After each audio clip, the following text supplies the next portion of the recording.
Bom, vamos iniciar mais um webinar Azevedo Capacita. Sejam todos bem-vindos mais uma vez.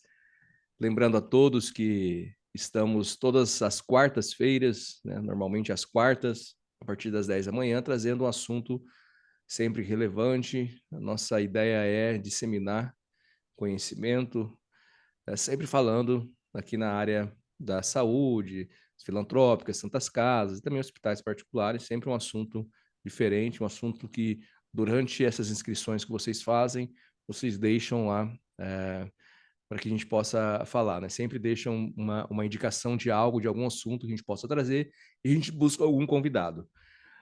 Hoje a gente tem a alegria de receber, ele que aceitou o convite prontamente, o Dr. Edson Ferreira da Silva, que é advogado, e é presidente da Sindiósfilo, né? Sindicato das Santas Casas e Hospitais Filantrópicos aqui do estado de São Paulo. E nós vamos falar sobre contribuição assistencial, que é objeto, né, de debates e questionamentos jurídicos. Nós que estivemos juntos na semana passada, lá Sim. na FEBIPA. Seja bem-vindo mais uma vez. Obrigado, doutor Edson. Bom dia. E eu vou deixar que o senhor se apresente melhor e fale mais sobre tudo o que acontece aí, sobre o sindicato e também sobre o senhor. Primeiramente, queria agradecer a Azevedo Capacita, em especial a sua pessoa, por ter sugerido esse tema, até porque ele vem consagrando aí uma quantidade de dúvidas realmente muito importante. Para aqueles que não me conhecem, estou como presidente do Sindicato das Santas Casas e Hospitais Filantrópicos do Estado de São Paulo. A minha base territorial é 434 cidades. Nós temos hoje aproximadamente 210 entidades filiadas, né? E estou nessa área de administração hospitalar quando eu ainda tinha cabelo, né? São só 40 anos, né? Então, a gente tem uma facilidade até um pouco maior, até porque fiquei 32 anos na Santa Casa de São Paulo, né? E eu estou trazendo esse tema hoje, e eu acho que é interessante para os senhores, até porque nós temos hoje no nosso sindicato uma relação com 49 sindicatos profissionais, 49 sindicatos profissionais. Todos eles, na sua grande maioria, tem essas questões que são identificadas aí da necessidade de se fazer custeio para as suas respectivas sobrevivências. Então, eu vou, na medida do possível, vou pedir autorização aqui para compartilhar uma apresentação e depois desse compartilhamento estou aberto aí às questões que vierem. Vou evitar, contudo, juridiquês, vou tentar mostrar alguns artigos na minha apresentação, mas de maneira objetiva, explicando aos senhores o que se refere o material, tá? Então, desde já eu agradeço isso. Enquanto o doutor Edson já compartilha a tela com a gente dessa apresentação, ele vai fazer uma breve apresentação conosco, mas vocês já podem, enquanto ele faz a apresentação, se vocês quiserem, de repente a dúvida surge, mandem no chat, tá? E assim, depois que terminar, a gente vai abrir esses questionamentos, ou até que vocês possam contribuir com a gente, né? Com algo que aconteça com a entidade de vocês. E também, assim que terminar, levantar a mão, vocês podem abrir o microfone, acho que isso é importante. Esse é o webinar é o nosso bate-papo. Dr. Edson vem conduzir com maestria aí. Fique à vontade, doutor Edson, para compartilhar com a gente a tela. Muito obrigado. Na realidade, talvez eu tenha a minha habilidade com as questões de informática, elas não são tão boas assim como os senhores imaginam. Mas de tal sorte, estarei fazendo a apresentação aqui. Não deve estar aparecendo em tela cheia, vou tentar aqui passar em tela cheia para os senhores. Muito bom. Deixa eu ver se está dando para Perfeito, ver. Ok? perfeito, Muito perfeito. bom. Bom, primeiramente, eu acho que todos eles têm que ter um conhecimento de como é que é essa formatação das representatividades sindicais no Brasil desde o advento da própria CLT em 1943. Nós temos a denominação sindicato, nada mais é do que uma agremiação representativa de uma determinada categoria profissional. Pode ser nutricionista, pode ser profissionais da área de saúde, pode ser técnico raio-x, pode ser médico e assim sucessivamente. Cada uma dessas agremiações, elas podem abraçar um determinado município ou um determinado estado, vai depender muito das características da representação deste sindicato.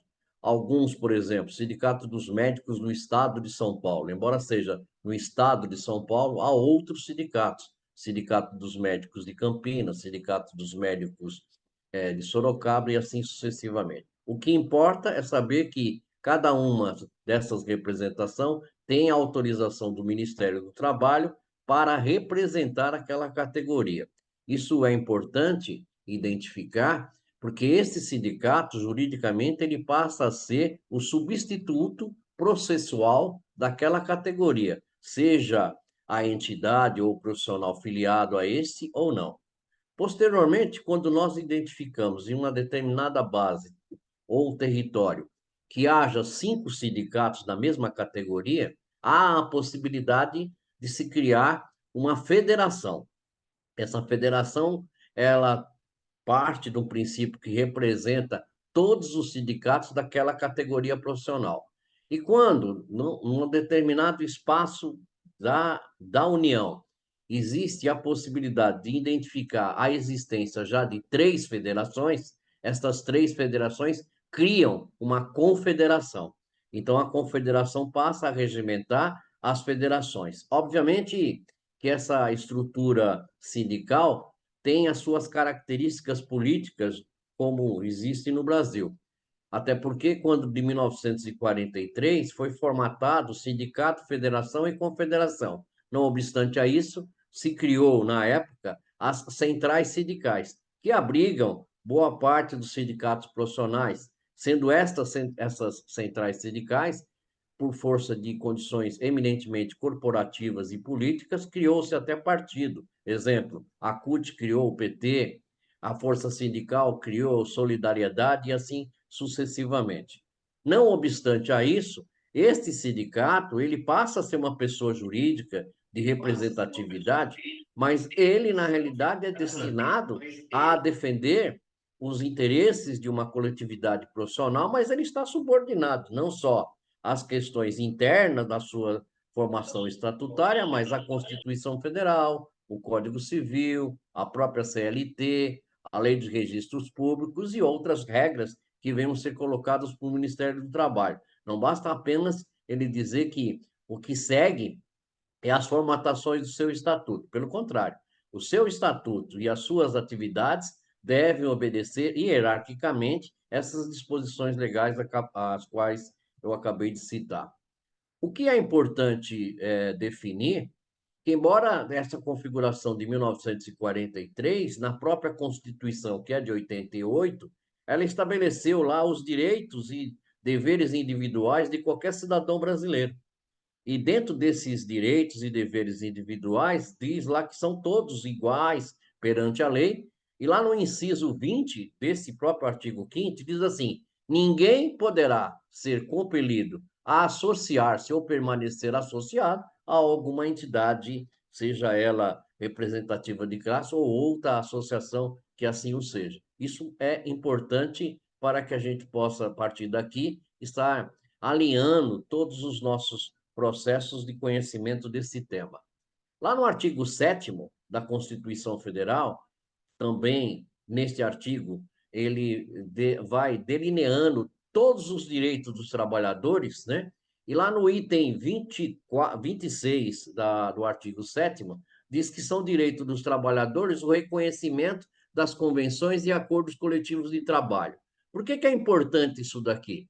Porque seja a entidade ou seja o profissional que não esteja dentro dessa representação sindical, o que for convencionado, o que for acordado para aquela coletividade de profissionais, prevalece sobre todas as situações que regem o vínculo empregatício desses prestadores de serviço, sejam eles ligados ao segmento da saúde ou outros segmentos profissionais. Ademais, lá no próprio Constituição também, diz que ela atrela, né, todas as condicionantes para que se possa estabelecer Quais são as garantias de se criar uma associação profissional, qual seja, um sindicato? E dentro dessas condicionantes que são definidas para uma formação de um sindicato, lá no inciso 5º do artigo 8º, ele já assegura que não está e ninguém será obrigado a filiar-se ou manter-se afiliado ao sindicato. Isso é uma liberdade que as pessoas têm para que elas possam se filiar ou não àquele sindicato o qual representa aquele segmento profissional. Ademais, na própria CLT, antes da Constituição, lá em 1943, ele já dizia, e essa é a confusão muitas vezes que ocorre hoje, dizia que esses sindicatos eles poderiam impor, quer dizer, coagir as pessoas a contribuir para as suas categorias. Essas contribuições aqui partem do princípio, e essa é a discussão que se mais tem hoje, qual a prestação dos serviços desses sindicatos profissionais para que os seus representados possam contribuir para o sucesso dessa agremiação. E essas contribuições podem se atrelar aí às respectivas mensalidades, né? Além do que, a própria Constituição, também, lá no seu artigo 149, ele diz que esse tipo de contribuição, até para um custeio de uma agremiação, ou outras situações que venham a inserir qualquer questão tributária, ela está assegurada pela competência exclusiva da União. Então, quer dizer, que só a União ela pode, na realidade, estabelecer qualquer contribuições relativa, inclusive, aos interesses sociais de determinadas categorias, seja do empregado, seja do empregador. Isso é muito importante que os senhores conheçam. Obviamente que, a partir de 2017, com o advento da Lei 13.467, foi extinto o imposto sindical. Este imposto sindical era, de tal sorte, uma ferramenta principal, uma ferramenta importante, onde se descontava um dia de salário do empregado para contribuir para toda aquela hierarquia que eu mostrei no início da apresentação, qual seja, um dia de trabalho para o sindicato ganhava uma parte desse montante, a federação outra, a confederação outra, e chegou a ponto até das próprias centrais sindicais estarem ganhando desse profissional um dia, uma remuneração, de fato, muito complicado, até porque era muito dinheiro que na realidade rolava dentro desse processo. E por esse fato, né, a própria legislação extinguiu o imposto, ou seja, a forma coagia, né, que ele deveria pagar isso todo mês de março, e dizendo, inclusive, que o próprio empregado ele deveria autorizar previamente ao empregador, à empresa, se autorizaria ou não discutir qualquer tipo de contribuição voluntária, individual ou coletiva para o sindicato. Isso é fundamental.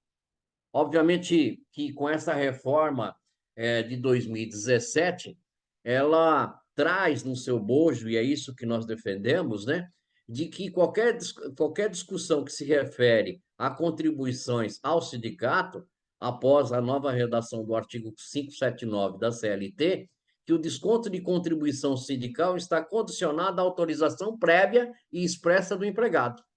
Se ele assim não o fizer, não dá para se fazer o desconto. Então, a própria legislação alterou o artigo de 1943, em 2017, e condicionou esta autorização prévia. Além do que, também essa reforma trabalhista, através da Lei 13.467, ela reformou o artigo 611-A.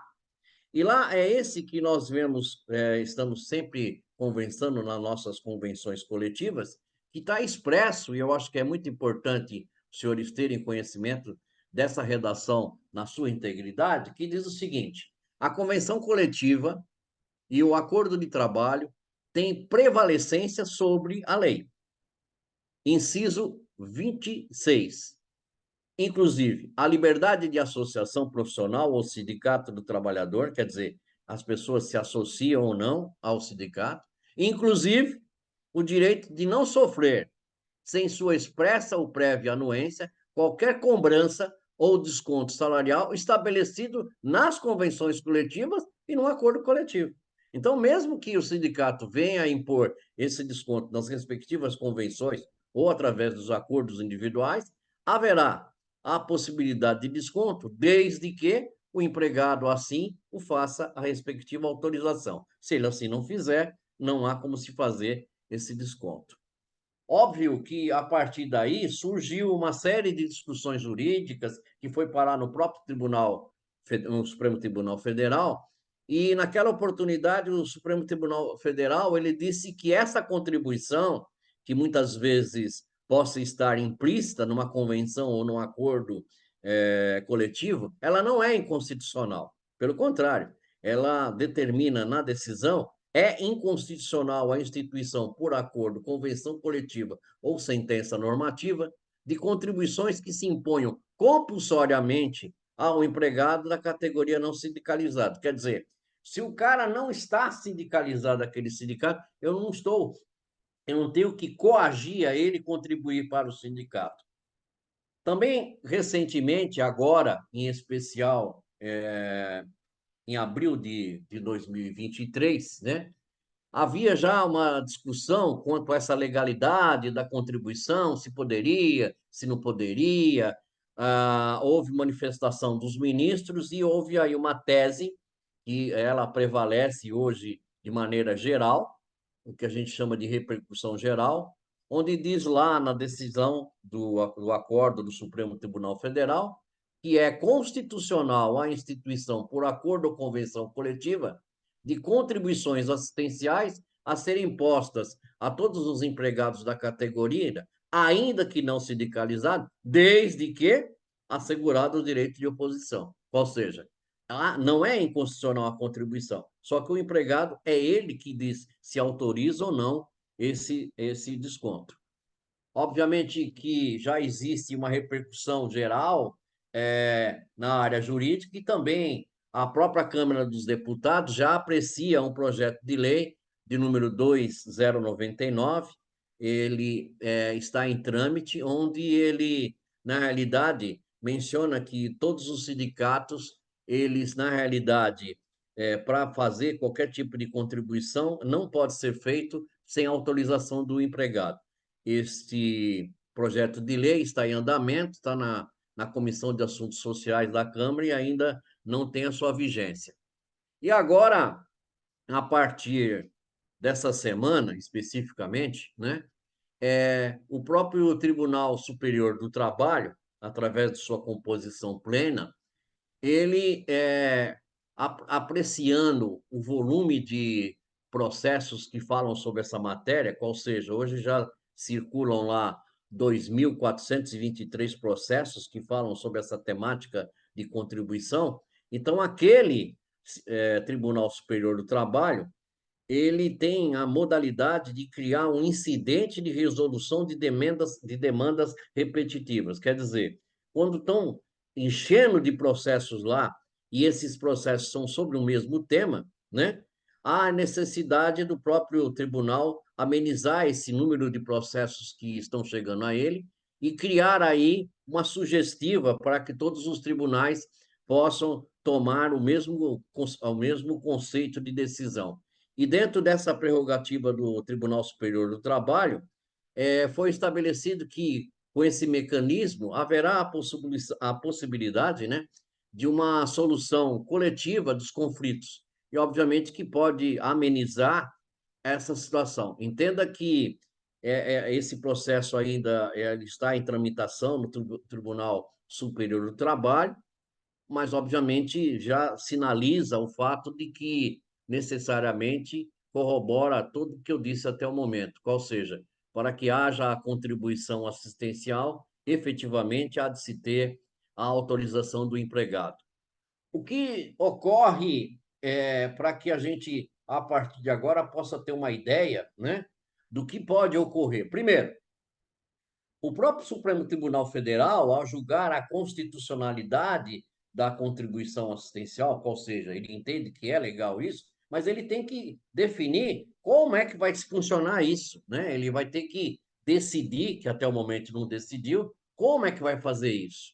E a partir do momento que ele decidir, qual é a aplicação a partir de quando? A aplicação temporal, qual seja, de quando vai valer essa decisão. E como, na realidade, também vai ser esse tipo de oposição. Hoje nós discutimos lá no sindicato se essa oposição é via e-mail, via carta registrada, o fato de levar a carta lá no sindicato, há várias modalidades. Mas o que deve se deixar bem claro, que embora haja esse processo de que tenha que ser condicionado à comunicação sindicato profissional, correto? Ou o empregador, ele não pode efetivar o desconto na folha de pagamento se o empregado não autorizar. Ele pode até trazer a carta lá de oposição que ele fez no sindicato, mas o fato dele apresentar essa carta no departamento pessoal lá não autoriza o empregador a descontar, desde que ele autorize. Se ele autorizar, há o desconto.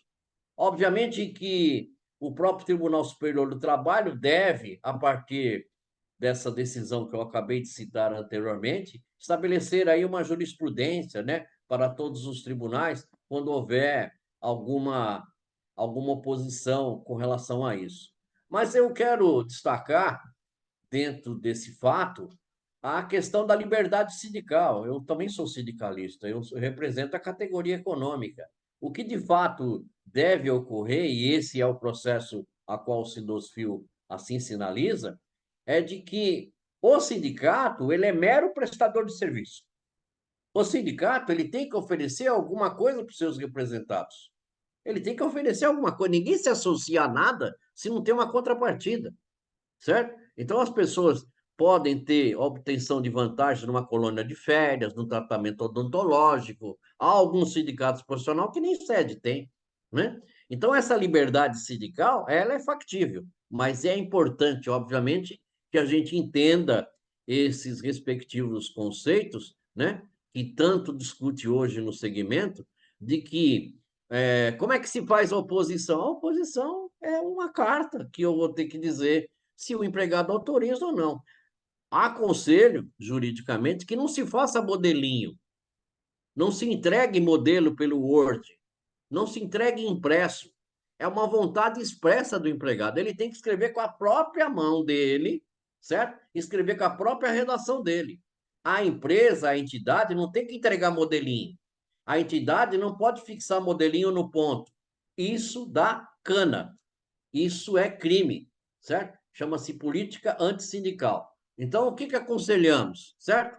As pessoas têm que obedecer à rigidez do processo, que está implícito em toda essa apresentação, de que não é inconstitucional a contribuição. Pelo contrário, ela tem respaldo, desde que o empregado autorize o desconto.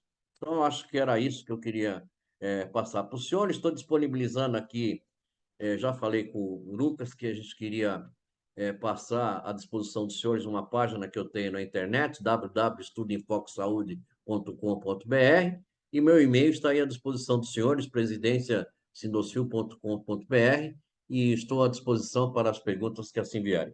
Muito obrigado. Obrigado, doutor Edson. Vamos lá, a gente hoje fez um pouquinho diferente mesmo, que o doutor Edson ele passou as informações, a gente pode depois, dependendo da pergunta, o doutor Edson pode abrir novamente aí o compartilhamento para a gente ler sobre o que ele foi apresentado. A gente já tem uma pergunta aqui, a Ana Paula, ela está perguntando se a gente pode falar um pouquinho ali se vai ser abordado, na verdade, sobre contribuição patronal. Se caso sim, se é obrigatória as entidades sem fins lucrativos, se é obrigatória para as entidades. Está fechado o microfone, doutor Edson. As contribuições para os sindicatos patronais, ela difere da questão de contribuição assistencial. A contribuição para as entidades patronais, ela é meramente associativa. Se as pessoas assim querem, elas contribuem lá para poder obter a prestação de serviços que assim eles querem. O que ocorre é que no segmento privado, né, existem, além do processo que nós não absorvemos, em especial esse sindicato, nós não cobramos para fazer convenções coletivas. Nós não estabelecemos cláusulas econômicas ou cláusulas que venham impor ao empregador, à entidade, uma contribuição compulsória. Pelo contrário, Nós não temos esta prerrogativa. Nós apenas disponibilizamos para as instituições se elas querem se associar ou não. Então, a contribuição patronal, ela não se refere a esta que nós estamos falando. Essa aqui, ela é meramente para o segmento profissional. Não sei se foi bem claro. Não, sim, creio que sim. Também, Anne, você quer ler? Eu vou só falar para o pessoal, assim, se vocês fiquem à vontade para fazer perguntas. Acho que a nossa ideia do webinar é hoje, aproveitar que o doutor Eros está junto com a gente, tirar dúvidas mesmo sobre isso, né? Sim. Aproveitar esse nosso bate-papo e levantar as perguntas ou até contribuir o que vocês já vivenciam aí e aproveitar mesmo. Hoje, tocar aqui, nós vamos conversando e falando sobre. Anne.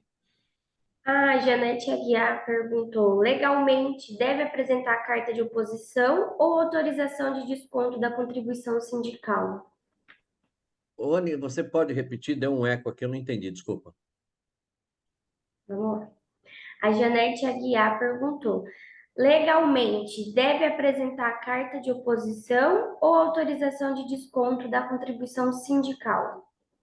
Muito bem, são duas coisas diferentes. Primeiro, quando o sindicato profissional estabelece dentro dessa convenção, o que eu acho que é importante, primeiramente, é conceituar essa relação sindical. Qual seja, o sindicato profissional, ele, através dos seus respectivos representantes profissionais, eles possuem uma data para fazer as negociações com o empregador. Isso chama-se data base, tá?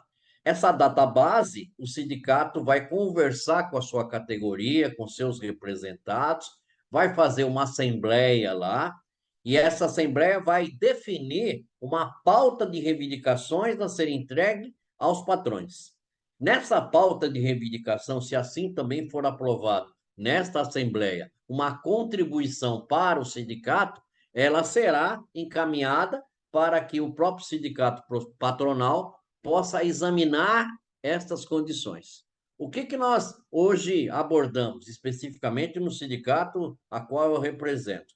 Eu não vou ser contrário de forma alguma ao que for estabelecido na Assembleia do Sindicato Profissional. Não é de bom tom, não é agradável que a gente venha contestar o que foi definido pela Assembleia dos Profissionais. O que nós vamos fazer é se nós temos condições de aceitar o que eles estão pedindo ou não.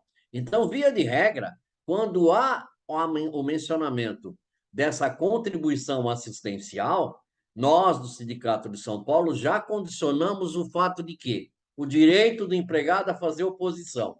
E ainda colocamos lá, de conformidade com a legislação vigente. Qual seja, ele pode ir lá no sindicato fazer oposição, que é uma regra que está estabelecida na convenção coletiva. A convenção coletiva vai dizer assim: olha, o empregado que não concordar com esse desconto, ele tem 10 dias úteis, ele tem 15 dias úteis, ele tem 30 dias úteis para aparecer na rua XPTO, no horário YZ, para apresentar sua carta de oposição.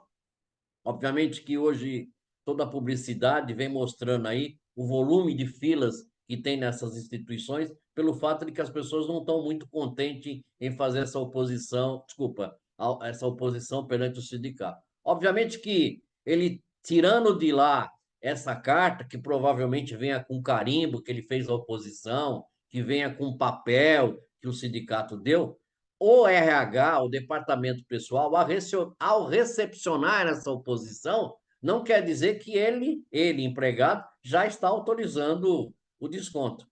Independente dele fazer oposição, ele tem que autorizar expressamente o desconto.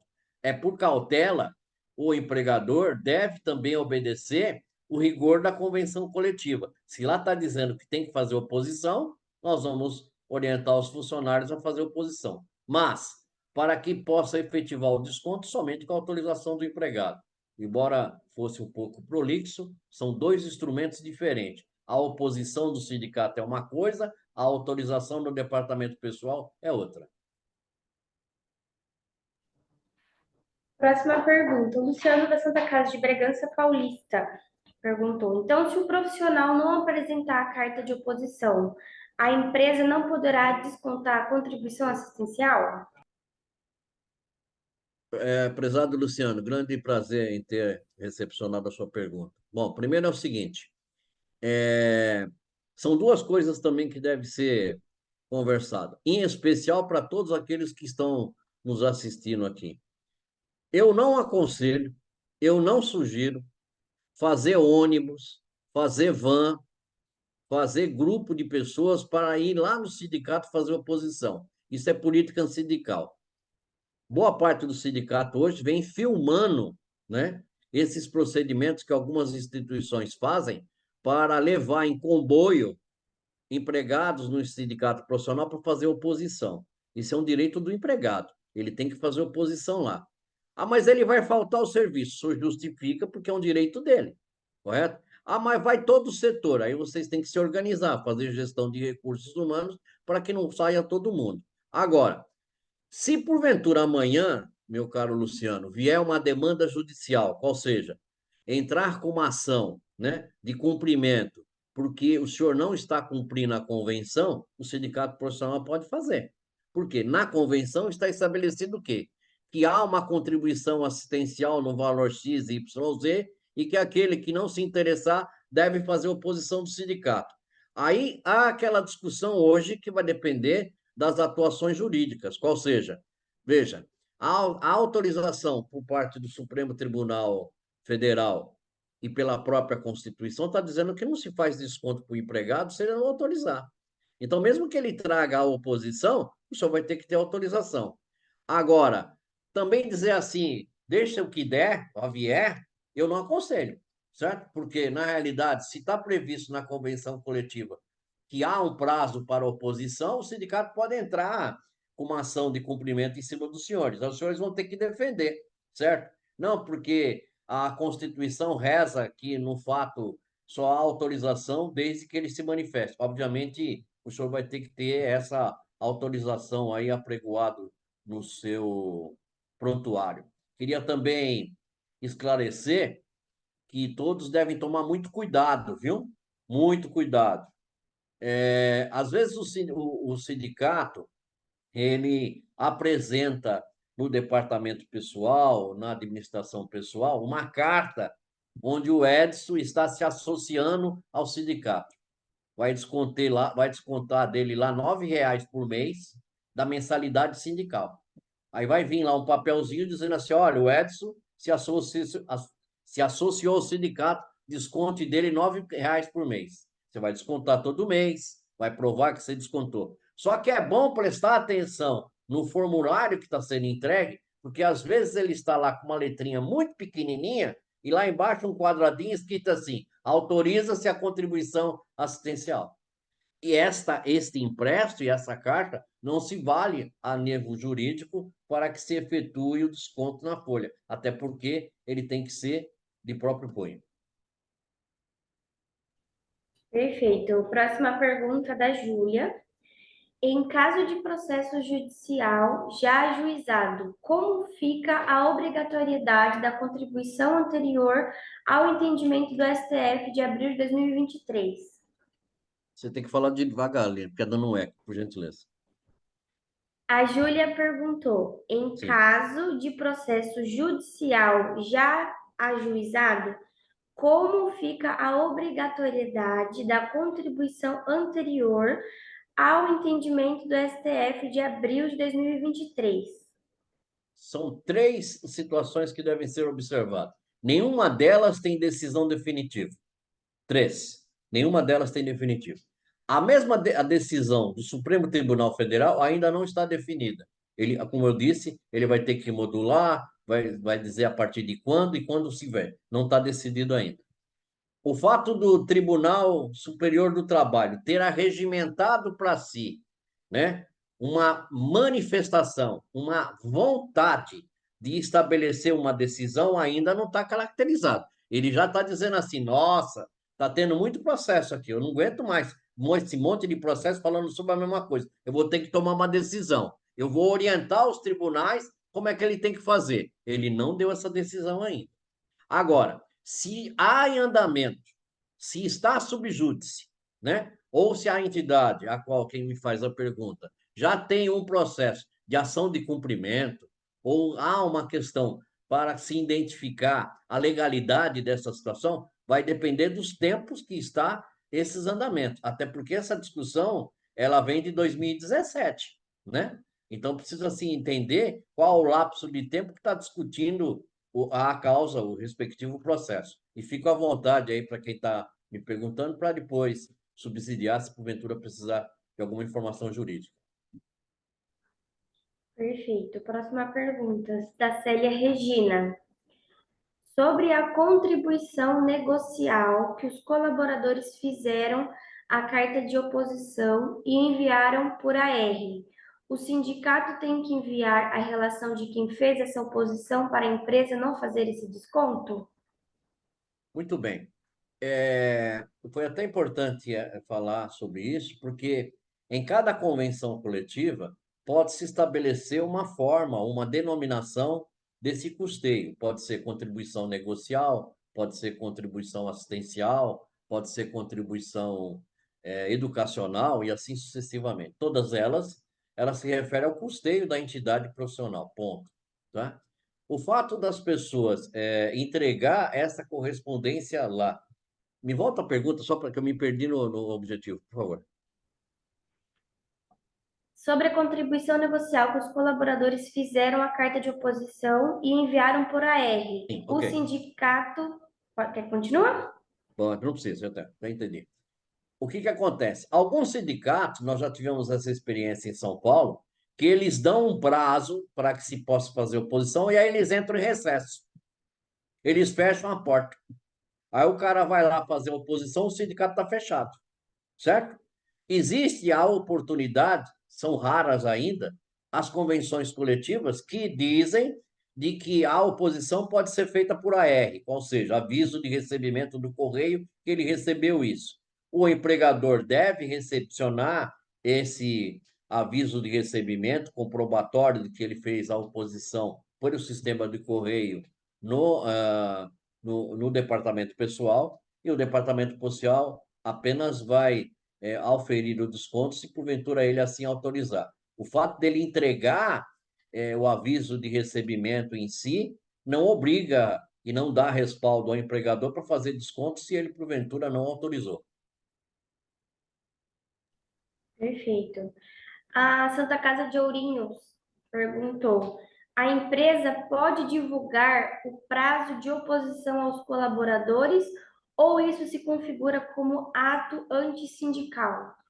A empresa deve divulgar para os seus respectivos empregados a convenção coletiva em seu inteiro teor. Até porque é um direito deles. Até porque, se eles assim não fizerem, eles vão ingressar no sindicato e pegar a convenção do inteiro senhor. Pode ser até que o sindicato pegue alguns pontos principais da convenção coletiva e assim difogue. O que eu aconselho, né, para a Santa Casa de Ourinhos, né, e sempre falo para os demais, que regra em hospital só vale 30 dias, certo? Então, depois de 30 dias, tem que começar tudo de novo. O que eu acho que tem que envolver são as lideranças. Chamar todos os encarregados, todos os chefes e dizer o seguinte: olha, saiu a convenção coletiva.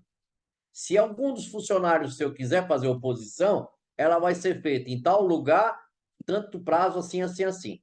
Obviamente que não impede de forma nenhuma ser fixado lá. Mas esses papel, todos aqueles que estão nos assistindo aqui, esses papel que são colocados em relógio do ponto, as pessoas só vai ler lá se tiver coisa que é interessante. Se não tiver, e normalmente as pessoas vão ler lá se está sendo divulgado de que o Lucas foi promovido, se o Edson foi demitido. As outras coisas que não tiver interesse, as pessoas batem o ponto, vê o papel todo dia na frente dele e depois vai saber dizer que não estava sabendo. Então, a princípio, tem que fazer a divulgação.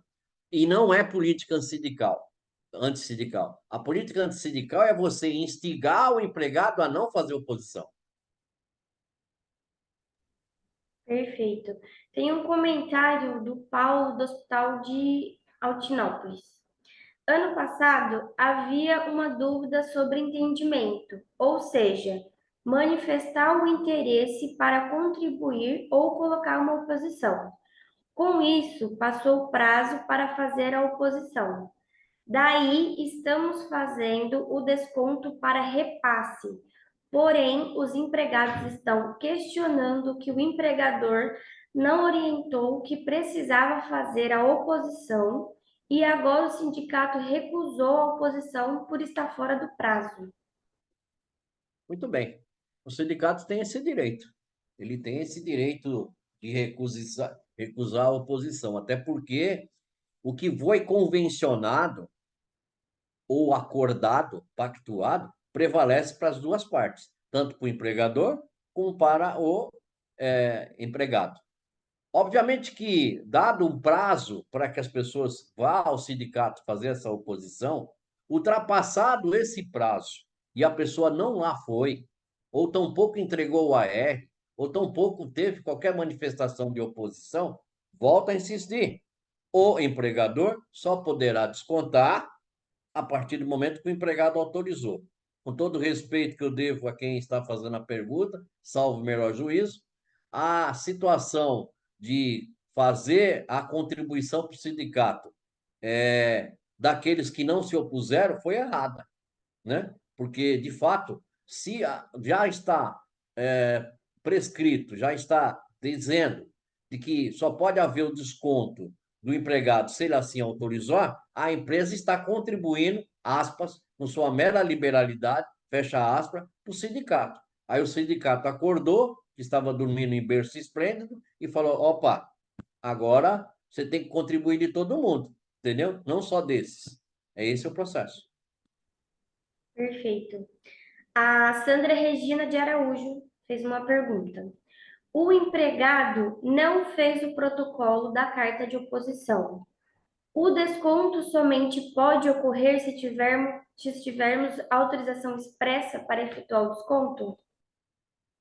Ele não fez a oposição, é isso? Não fez. Tá, tá.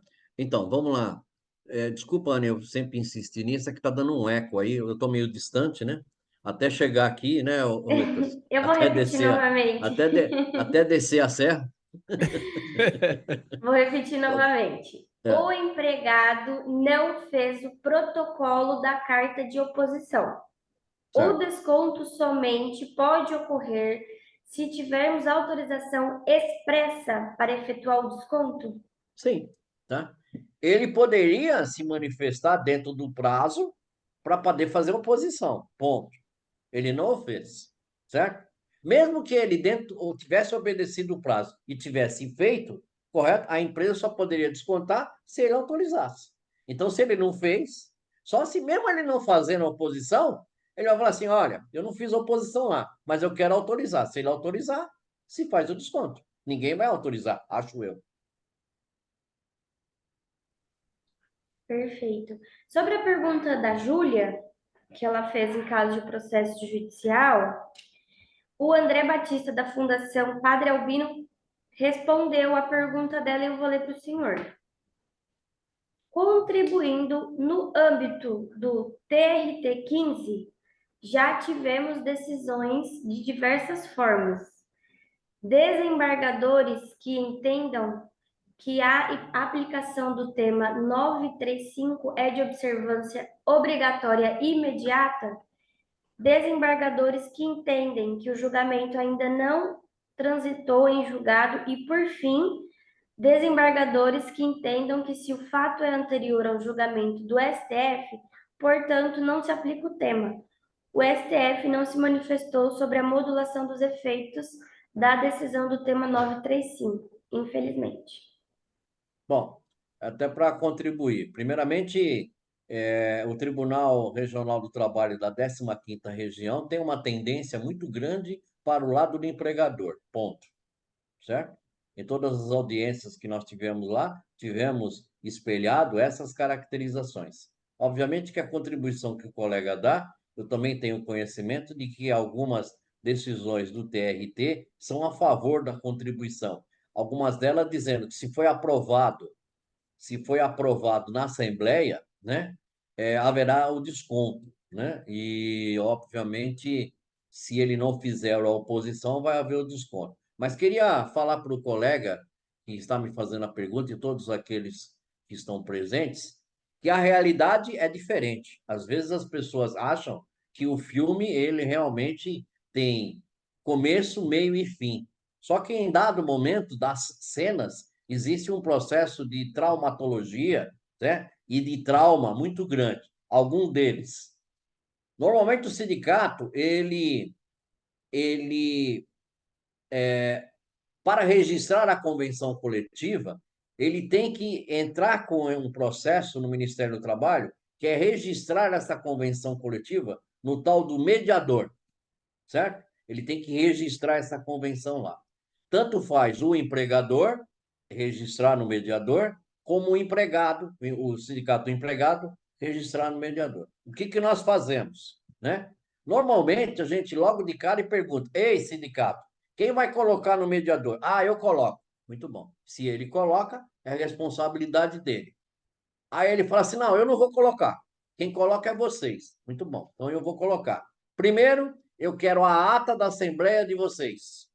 Eu quero o estatuto de vocês, porque esses são requisitos para colocar lá no mediador. Obviamente, se a ata e a Assembleia foi convertida, ou seja, ela foi meia boca, né? E se lá não tivesse efetivamente declinado a contribuição, fica complicado. Então, por isso que eles não entregam para nós. O que vai ter que se comprovar juridicamente, inclusive numa demanda judicial, se ele, sindicato, assim definir, porque há alguns entendimentos, como o colega falou, que definido na Assembleia, ele vai ter que provar, através de documento, que a Assembleia definiu lá quanto que é a contribuição, qual o valor, qual a forma de oposição e o tempo. Essas são características próprias e comprobatórias do sindicato profissional. Bom, é isso. O pessoal está agradecendo aqui o esclarecimento. Doutor Edson, às vezes chega algumas perguntas, até antes de começar o webinar, o pessoal às vezes manda por e-mail para a gente. Eu vou ler, de repente o senhor já até respondeu, o senhor me desculpa, tá? Mas assim, tem uma pergunta assim: quais são as principais diferenças entre a contribuição assistencial e a contribuição sindical? Tá. Como eu disse anteriormente, o sindicato em si, ele estabelece, ele define uma forma de custeio, certo? Uma forma de arrecadar dinheiro para a sua sobrevivência. Porque eu não sou contrário a esse custeio, até porque ele tem que pagar elevador, tem que pagar energia elétrica, tem que pagar secretária, e assim sucessivamente, né? Então ele tem que definir. Obviamente que ele precisa fazer isso de uma maneira transparente, justa e clara, né? Só que essas contribuições, meu caro Lucas, elas podem ser denominadas com nomenclaturas diversas. Ela pode ser contribuição assistencial, contribuição negocial, e outras denominações que assim o fizerem. Todas elas seguem o mesmo espaço, ou seja, há um prazo de oposição, há o fato de que tenha que se ter autorização, correto? Certo. Deixa eu ver mais uma que a gente pode encaixar aqui. E só lembrando que o pessoal fique à vontade, tá? Para continuar perguntando aqui no chat. Também abrindo o microfone, acho que esse é o momento que vocês podem abrir o microfone, abrir a câmera, quem puder, é claro, né? E falar com a gente aqui. Será muito, muito oportuno, muito bacana vocês participarem junto com a gente. Tá, tem uma que fala sobre direitos e garantias. Quais os direitos e garantias dos trabalhadores em relação à contribuição assistencial? E se, de acordo com a legislação trabalhista, vou ler de novo, quais os direitos e garantias dos trabalhadores em relação à contribuição assistencial de acordo com a legislação trabalhista? Bom, eu já respondi isso, mas eu vou Sim, deixar ela de uma maneira objetiva e desde já, Lucas, eu coloco à disposição depois do meu e-mail para que você possa remeter, que eu possa fazer as respostas. Vamos lá. tá, As garantias, elas são asseguradas pela Constituição Federal. Primeira delas, a pessoa se associa ou não ao sindicato, se ele assim quer. E, a partir de 77, mesmo nas convenções coletivas que tiver uma forma de custeio, ela só poderá estar expressa na convenção coletiva se der direito do empregado fazer oposição. certo. Tem mais algumas aqui, mas acho que o senhor já respondeu, mas mesmo assim, Fique à depois eu vou vontade. encaminhar. Eu vou encaminhar por e-mail algumas também. Aqui Sim. vieram umas 10 perguntas. mas eles falam assim sobre como que é, qual que é o valor. Deixa eu só pegar aqui que eu acabei perdendo. Pode fazer as perguntas, eu tenho tempo aí para você Tá, falar. joia. Ó. Existem casos em que o trabalhador pode ser isento? Acho que isento da contribuição? Não, né? Porque Não, se ele tem né? se ele pode escolher, né? É isento a Isento, pergunta, né? o empregado pode dizer assim, vamos dizer assim, eu tenho algum profissional que tem alguma necessidade especial. Isso vai ficar a critério do sindicato, dentro de sua respectiva assembleia, assegurar aí a sua categoria profissional, aqueles que são isentos ou não. O que de praxe ocorre, e que me parece que é o que mais predomina, é o fato de que quem já é sócio do sindicato, ele não teria que fazer essa contribuição. Obviamente, tampouco a oposição, né? Certo. Como é calculado o valor também? Valor da contribuição assistencial. Então, aí só Jesus na causa, porque quem vai, eu tenho experiências aí que o reajuste da categoria está dando 3% e o sindicato está cobrando 10% de contribuição. Então, aí vai ficar a cargo realmente de cada sindicato. Obviamente que o patronal, né, as pessoas falam assim para nós, né? Mas veja bem, doutor, o sindicato está dando um reajuste de 3% e ele está cobrando de nós oito parcelas de 1% para meu amigo, mas não fui eu que defini isso, não, tá? Quem definiu você foi o seu sindicato, na sua assembleia, você vai lá e briga com o seu sindicato. Bom, assim, aqui acabou. As outras são, o senhor já falou, mas deixa eu ver em casos. Deixa eu só um minutinho. Recursos provenientes. Tá, ele está aqui. Uma das perguntas é como que é utilizados os recursos, né? Provenientes da contribuição essencial pelo sindicato. Bom, aí é uma coisa que ela é um pouco mais detalhada, porque o próprio Uhum. Ministério Público do Trabalho, né, ele requer que haja uma prestação de contas de qualquer tipo de associação, seja ele o sindicato profissional, o sindicato patronal, o próprio Tribunal de Contas requer de o que você está fazendo com o dinheiro, tá Não é só entendendo? receber, né? Ah, Não é só recebi, pronto, receber, né? você tem que Sim, prestar conta, né? sim. Então, estas configurações de corroborar o que foi arrecadado e o que foi gasto vai ficar eminentemente para as demonstrações de balanço de cada entidade, correto? Estou vendo a Certo. Fernanda aí. É, a Fernanda quer Fernanda fazer alguma coisa? Cruz, lá de Brasília, tá em Brasília, viu, doutor Edson? Pois não, Tá, Fernanda. tá no Abre o mudo, microfone, tá no Fernanda. mudo, Fernanda. Perdão, olá, doutor Edson, tudo bem? Oi, Tudo Lucas. bem? Olá, bom dia. Olá, pessoal. Me perdoa que eu estou dentro do carro aqui, entre uma diligência e outra. Então, vamos lá. Eu ouvi o senhor falar e, assim, é muito interessante. Eu só queria uma opinião e uma dica para o pessoal do RH que fica entre a cruz e a espada, porque, assim, o patronal é bem organizado, a gente sabe como é que funciona, porque vocês já têm essa expertise. Agora, os empregados, aquilo que não é obrigatório mais, né? Não é mais obrigatório se você não for sindicalizado em pagar a contribuição. Como é qual dica que você dá para o pessoal do RH, principalmente que fica desesperado, eu tenho direito, não tenho, e todo mundo bate no RH, não tem o que fazer. Qual a dica que o senhor dá para o pessoal do RH? A primeira coisa que tem que ser feito é ler a convenção coletiva. Ponto. Primeira coisa, certo? O assistente de pessoal, o auxiliar de escritório do departamento pessoal, o gerente de recursos humanos tem que ler a convenção coletiva. A cláusula da convenção coletiva que estabelece esta maneira de contribuição, ela é clara. Ela diz lá o valor e o modus operandi, tá? O que de fato ocorre e que a gente não aconselha, não tem que colocar no olerite dizendo assim, olha, o prazo de oposição do sindicato vence no dia tal, faça a sua oposição. Isso não pode fazer, tá entendendo? O que eu sempre falo, e eu sempre falo para todos aqueles que estão nos ouvindo, que muitas vezes a área de gestão de pessoas é qualificada como a Diretoria dos Recursos Desumanos ou o Departamento dos Recursos Desumanos. Por quê? Porque as pessoas não conversam entre si. O Recursos Humanos passa a assumir a subordinação e a coordenação de um quadro de pessoal como um todo.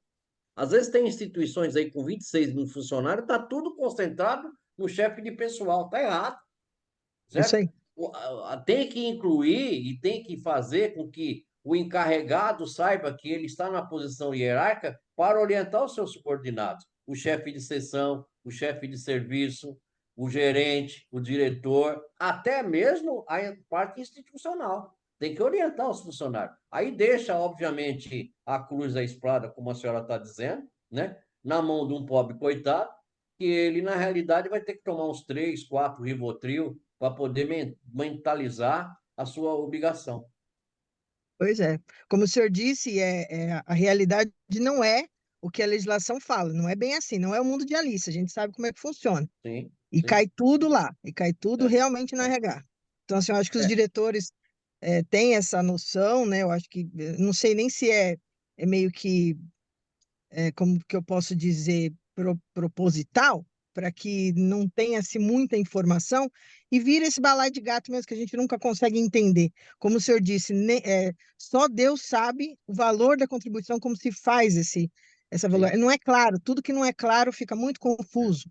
Né? Por isso que todo mundo mete pau em sindicato, a gente sabe como funciona. Eu sou sindicalizada, sempre fui, sei a importância que tem um sindicato, nossos direitos que a gente vai buscar, seja patronal como eu fui, seja empregado também como eu ajudava a fazer essas micro-reuniões para explicar, para tirar um pouco o peso do RH. Mas muito obrigada, não. doutor. Queria até passar para a senhora que isso reverte também a todos aqueles que estão assistindo, e vou dar deixar uma deixa aqui para o Lucas, né?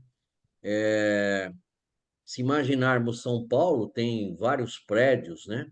Se imaginarmos o interior, tem algumas instituições que são pavilionar, tem outras entidades que são mero sobrado, e eu sempre falo que o RH é a curva do rio. A senhora sabia? É lá na Sim, curva do rio, onde para sofá velho, pneu velho. Então, não tem o que fazer, tudo vai parar no RH. Bom, manda para o RH.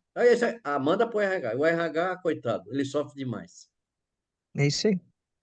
Por isso que eu pedi a dica, né? Então, assim, colocar um quadro de aviso, mas assim, o hospital não pode se manifestar, né? Eu acho que uma dica que eu dou também é quadro de avisos e sempre próximo à Copa, onde o pessoal se conversa, se fala, e aí se organizar ali, né? Quem tem Sim, interesse também, porque a maioria não tem interesse, eles só querem o direito e não querem o dever. infelizmente. Né? Mas é Pois é. isso, obrigado. Espanha. Obrigado, Fernanda, por participar com a gente aqui sempre. Tem mais alguma pergunta, Anne? Acho que não, né? Tem perguntas, Tem? finalizado. Sem perguntas? Olha só. Eu vou compartilhar antes, mas fique à vontade, dá para perguntar. A gente já está aqui 1 hora de bate-papo. Lembrando que o doutor Edson ele vai compartilhar com a gente o material. Eu acho importante que tenha ali leis, tem os incisos ali. Então acho que é Sim, importante sim. vocês acompanharem depois. A Anne está deixando aqui com a gente o YouTube, o grupo do WhatsApp. Deixa eu compartilhar a tela. Eu até falei que ia compartilhar, enquanto isso o pessoal pode ir pensando aí. Mas eu acho que foi bem esclarecedor, porque o Dr. Edson ele foi direto, né? E nas explicações, como eu imaginei que seria, e foi bem sucinto, assim. Deixa eu compartilhar a tela com vocês do nosso grupo aqui do WhatsApp, para vocês escanearem aí. Vamos ver se vocês conseguem ver. Fique à vontade para escanear. Esse grupo, assim, esse material a gente vai disponibilizar dentro do grupo também. A Anne deixou o YouTube aí, a gente vai colocar lá para quem perdeu, ou se vocês acharem necessário essas dúvidas, né? Passar para alguém, passar adiante. Fiquem à vontade para compartilhar com todos também. E eu acho que esse é o nosso momento. Esse é o nosso momento de falar. Às vezes a gente não tem oportunidade. Eu sei que o Dr. Edson participa de muitos eventos, de muitos webinários, muitas lives, mas às vezes a gente tem algumas pessoas que ainda não são atingidas ali, não chegam até elas. Então, esse é o objetivo de trazer o assunto e o objetivo de trazer, a gente teve a ideia de trazer, a falar sobre contribuição assistencial. Então, escaneiem o QR Code, se vocês colocarem o celular para escanear aí, vocês podem entrar dentro do grupo. Eu vou pedir para o Dr. Edson compartilhar, Dr. Edson, a tela do senhor também, com o seu e-mail ali, com Ah, aquela ok. tela final. E Sim. também acho que o senhor deixou o site. Deixa eu parar a minha tela aqui.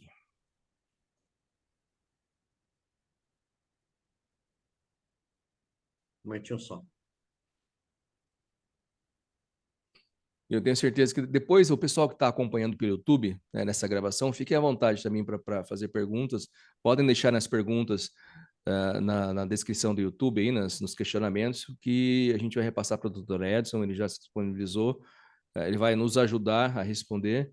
Também tem o e-mail dele aqui, ó, tem o site, né, que ele já falou com a gente aqui, www.estudoemfocosaude, né, Isso. .com.br. estudoemfocosaúde.com.br e o e-mail presidência@sindosfil, eu falei sindiócio, né, mas Não, tudo sindosfil, bem. Sidosfil. sindosfil.com.br, Correto. presidência@sindosfil.com.br. Acho que é uma oportunidade para vocês que trabalham na área, pessoal da RH, ter acesso, né, acesso às informações e direto com o presidente hoje, então, o então presidente da Sindosfil, do Sindosfil, junto com a gente aqui. Tem mais alguma pergunta? O senhor quer colocar mais alguma? Não, eu queria, desde já, agradecer você, o convite que foi feito. Eu acho que as pessoas, lá no sindicato, a gente tem 3 comissões, e eu acho que é interessante que todos saibam essas comissões. Temos uma comissão ligada ao tema segurança e medicina do trabalho, temos a comissão de jurídico, temos a comissão de RH, onde essas comissões elas funcionam com reuniões periódicas a cada 2 meses, né? E lá, na realidade, as pessoas podem compartilhar vários temas e estamos lá à disposição, tá?